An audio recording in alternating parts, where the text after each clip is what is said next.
एक बार की बात है, एक राजा तलवारबाजी कर रहा था तो अचानक से उसके अंगुली में कट लग गया। तो पास खड़े मंत्री अचानक बोल उठे, राजा साहब चिंता ना करें, जो होता है अच्छे के लिए होता है। ये सुनते ही राजा को गुस्सा आ जाता है। राजा उस मंत्री को कारागृह में बंद करने का आदेश दे देता है और बोलता है इसको फांसी पर चढ़ा दिया जाए। ये सुनकर मंत्री घबरा गया। उसने राजा से निवेदन किया, महाराज, मैंने आपके यहाँ इतने वर्षों तक काम किया है, क्या आप मेरी अंतिम इच्छा पूरी नहीं करेंगे? राजा बोला, ठीक है, बताओ क्या है तुम्हारी अंतिम इच्छा? मंत्र बोला, कृपया मुझे 10 दिन का समय दीजिए, उसके बाद आप मुझे जो चाहे वो सजा दे दीजिए। राजा ने उसकी अंतिम इच्छा मान ली। राजा दूसरे दिन अपने सैनिकों के साथ जंगल में शिकार पर निकला। जंगल के बीच में राजा अपने सैनिकों से बिछड़ गए और रास्ता भटक गए।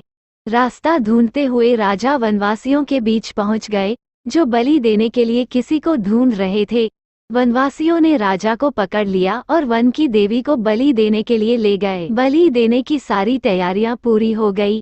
जैसे ही राजा को बलि देने के स्थान पर ले जाया गया, वहां खड़े बुजुर्ग की नजर राजा की खंडित अंगुली पर पड़ी। उसने आवाज लगाई कि ये तो खंडित है, इसकी बलि नहीं दी जा सकती। तो वनवासियों ने राजा को छोड़ दिया।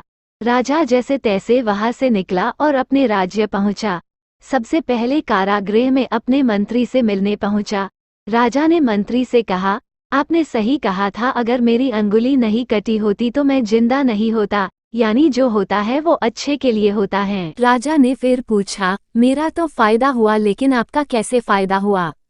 मैंने तो आपको सजा दी। मंत्री बोला, मैं आपके साथ शिकार पर हमेशा रहता हूँ, उस दिन भी रहता, लेकिन मेरे खंडित नहीं होने के कारण मेरी बलि चढ़ जाती, इसलिए मेरे साथ भी जो हुआ अच्छा हुआ। राजा प्रसन्न हुआ, लेकिन छोटी सी बात पर मंत्री को सजा देने का दुख भी हुआ।